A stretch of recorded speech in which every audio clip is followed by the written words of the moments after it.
SmackDown 26th of April 2024 review. Let's get into it. So it's draft night, the very first night of the WWE draft where things can be shaken up. Oh, remember when it was called the shake up or whatever it was called? No, dark times.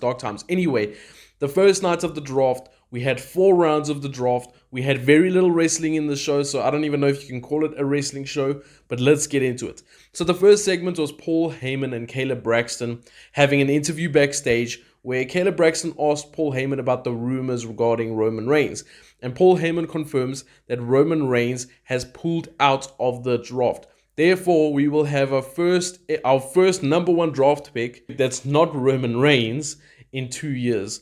So Paul Heyman goes on to say this is a good thing as it allows for change, for a new breed to come through. Someone fresh in that number 1 draft pick that's not Roman Reigns. He says Roman Reigns has basically built SmackDown from the ground up, so he's going nowhere, which kind of makes sense. I think Roman Reigns and SmackDown are synonymous with each other, so it kind of makes sense. We also see Jackie Redmond at the Performance Center, which indicates to us again that NXT superstars can be drafted throughout this draft series. We then cut to Corey Graves standing in the middle of the ring where he is taking the job of Nick Aldis for the specific contract signing as Nick Aldis is busy dealing with the draft stuff. I like that. It's realistic, you know, he's busy in the war room as they called it.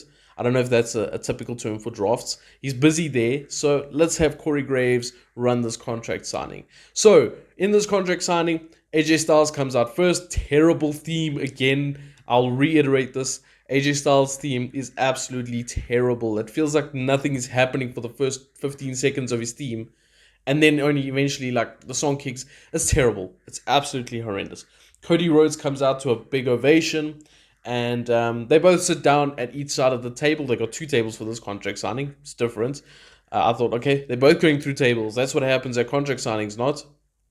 So AJ Styles then says that Dusty Rhodes was someone that taught him how to be a man, how to carry himself, more Dusty Rhodes stuff. I thought this would stop after Cody finished his story, but I guess not. Let's let it play out for a little bit. Then he talks about the weight of this championship. It's not just about the leather and the gold. There's a weight to this championship. Cody Rhodes goes on to say this is not a dream match, but rather a must-win match, and that he agrees they both they both had parallel paths in getting to where they are right now, which is true but not true at the same time.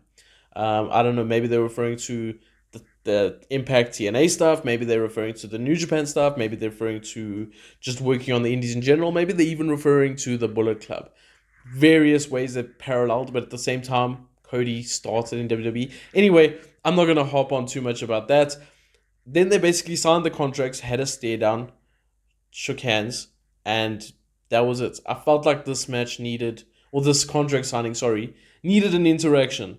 But we still got another week before that. We still got another episode of SmackDown before their match, so maybe next week, all hell will break loose. But I felt like it needed something. It just felt a little bit too respectful. I don't want respectful. I need Cody Rhodes to get something to sink his teeth into.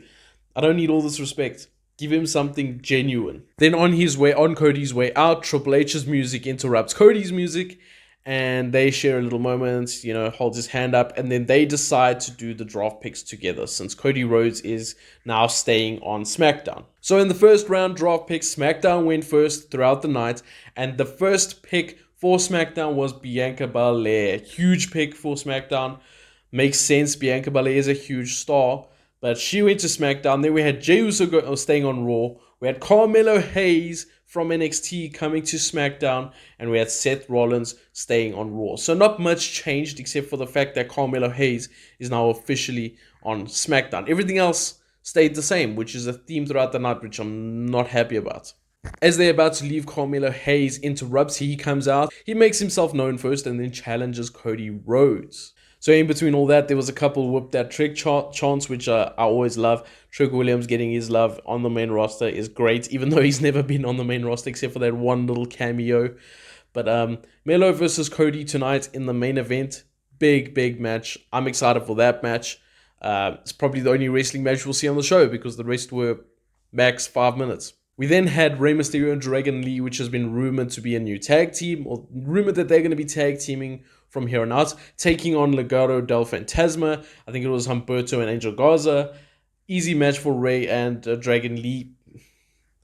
What was the point of this match? They wrestled for a couple seconds, went to a break after just coming back from a break, wrestled again a bit more, and then 619 followed up with Project Dragon. Done. That's it. Match done. Then after the match, we had a little bit of an interesting segment as we saw Santos Escobar come out and say that once again, he's not a liar and that Electro Lopez has been working hard to get the footage from that night that Dragon Lee was attacked before WrestleMania. They show the footage and we see the obvious that Carlito was the one that attacked Dragon Lee. And during this, Carlito starts stressing out. He pushes, I think it was Dragon Lee, into Rey Mysterio, lands a backbreaker onto Dragon Lee, and gets the hell out of there. So, typical stuff. I don't know why Carlito looks like such a... why he looks so scared in all this, but we'll take it. We'll take it. This was obvious what was going to happen. Again, it makes Rey look stupid as hell because everybody he brings in just turns on the man. Nobody likes him. Everyone just keeps turning on Rey. But anyway, it was bound to happen, so is what it is. We then had Braun Breaker take on Cedric Alexander, and I've already probably spent more time talking about this match than it actually took for Braun Breaker to pin Cedric Alexander. One spear, here and done. Oh, Cedric actually got a few chops off, went for a springboard, spear by Braun, match done. I'm tired of these squash matches. Let's move on. Let's give him something genuine. Let's give him something real. Give him a story. Give him something to work with. I suppose after his draft, that's what we'll get. We then had the second round of the draft picks, and this time we had Michelle McCool and Tori Wilson doing the announcements, and Randy Orton is staying on SmackDown, Braun Breaker is going to Raw, Nia Jax is coming to SmackDown, and Liv Morgan is staying on Raw. So 2 changes there. We got Braun Breaker going to Raw, which is weird because he just signed to SmackDown, and we got Nia Jax coming to SmackDown, which I quite like. Something fresh for her, somewhere she can win a world title. We then have Solo Sikoa arriving to the arena. Paul Heyman doesn't open the door for him, and then he realizes, oh damn, I gotta open the door for him. Opens up. Solo asks, have we been drafted? What's happening? Surely we've been drafted. Paul Heyman says, not yet. So Solo asks for all the details, and while that's happening, Tama Tonga comes out, and Solo says, please repeat that to Paul Heyman. As he's about to repeat it, Kevin Owens comes from the back and takes out Tama Tonga, and Solo Sikoa attacks them, but it quickly gets broken up by security guards and referees. We then have Kayla Braxton standing on the entranceway where she introduces Bianca Belair, the very first draft pick, has a quick interview with Bianca Belair, talks about the fact that they are challenging the Kabuki Warriors at Backlash in France, and that is she worried about Jade Cargill not being drafted with her? And Bianca Belair expresses her feelings that she wants Jade drafted with her to SmackDown. And while she's busy doing that, out comes the Kabuki Warriors, Asuka and Kairi Sane. I think they got some new music. I don't know, maybe I just didn't notice that before. They stand there, they do nothing. And then Jade Cargill makes her entrance, and they stand opposite each other, arguing, bickering, going back and forth.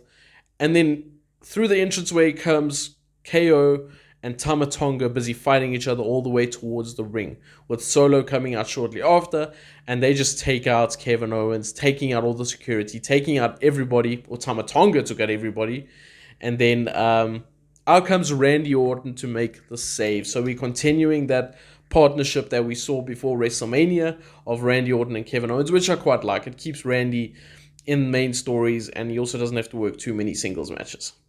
It was also announced later in the night that we will be getting that match at Backlash. Tama Tonga, Solo Sikoa taking on Randy Orton and Kevin Owens.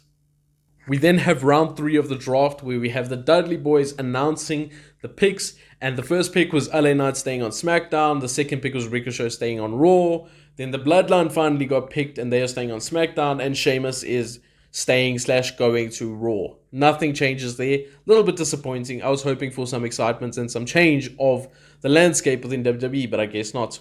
We then had Tiffany Stratton taking on Naomi, and the winner of this match would earn a shot at Bayley, probably at Backlash. Tiffany Stratton and Naomi have a decent match back and forth, but we've seen this match enough times now, so I'll be honest, I wasn't paying too much attention because, like I said, we've seen it a couple times now.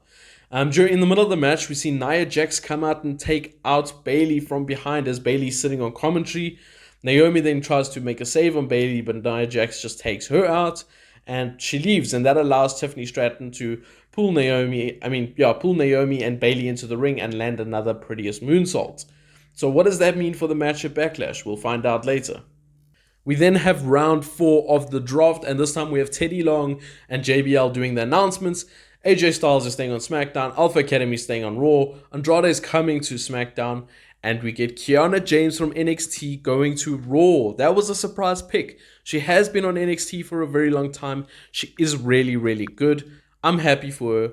She then had a quick interview afterwards, very out of kayfabe interview, because normally she'd be quite snotty, quite heelish, and this was the complete opposite of that. So I just assume it was just a pure out of kayfabe promo of her getting her call up.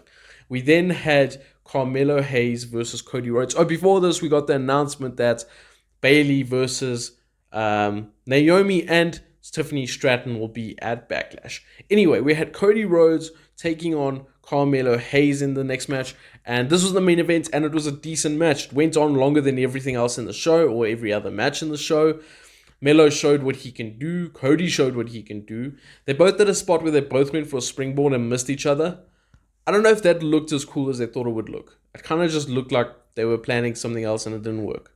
But other than that, the match was great. Quite short. I felt they could have dealt with or could have used some more time for this match, especially considering it's the main event. But Cody Rhodes landed the crossroads, got the win over Carmelo Hayes. Good showing for Carmelo Hayes once again. I'm excited to see what that man can do on the main roster. I'm expecting big, big things. So that was our episode of SmackDown. A lot happened, but nothing happened. There was a turn on Carlito, or Carlito turned on Rey. I guess that was something. The draft was up and down. There was some exciting picks. The rest was just standard. I think there was only a couple changes to the roster, which is quite disappointing. I do see after SmackDown, we got Baron Corbin traded to... after the show, yes, sorry. We got Baron Corbin traded to SmackDown. Although the trade stayed the same, there were a couple others. So that, like, Ivar stayed on Raw. I think Ashante and Cedric stayed on SmackDown. So there were a couple of drafts, but Baron Corbin was the only change there. There wasn't much wrestling on the show, like I said earlier, so I don't know if you can call this a wrestling show. But yeah, kind of uneventful. I'm hoping more happens on Raw. Hoping more changes happen, and I'm hoping for more excitement. With that being said, we'll see you guys in the next one. Take care and peace.